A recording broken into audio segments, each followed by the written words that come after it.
Баршаңызға сәлем, сіздер Жансаяның каналындасыздар. Мен сіздерге бүгін осындай тез жасалатын әрі оңай шайға өте керемет пирогпен бөліскім келіп отыр.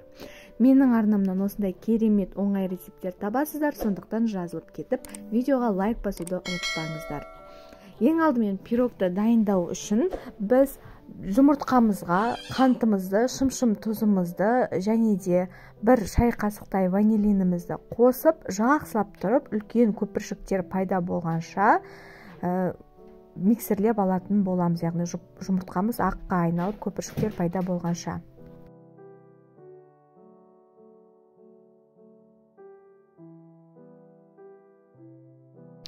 Осындай етіп айналдырып алғаннан кейін біз оған сұйық майымызды және де жылы сүтімізді қосып, тағы да 1-2 айналдырып аласыздар.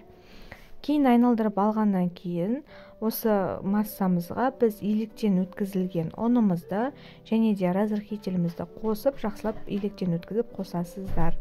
Жақсы көтерілуі үшін барлығын қосып алғаннан кейін миксердің көмегімен жайлап отырып араластырасыздар. Қатты араластырудың қажеті жоқ. Жақсылап жайлап отырып араластырасыздар, түйіршіктер қалмайтындай.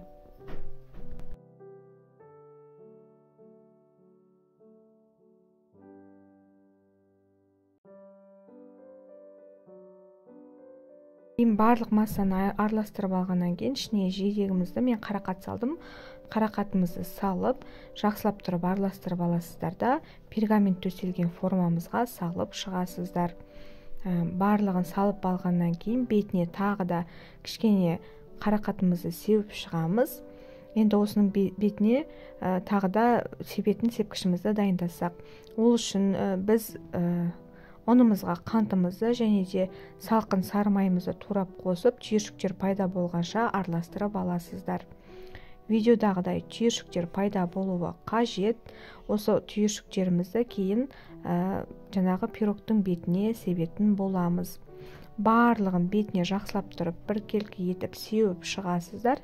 Және де оны сеуіп алғаннан кейін духовкада 180 градуста 40-45 минут пісіретін боласыздар.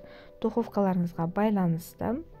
Кейін пісіріп алғаннан кейін оны суытуға қойып қойыңыздар. Бірден алып шықпай формадан, өйткені ол басылып қалуы мүмкін, сондықтан әбден суығанша күтесіздер.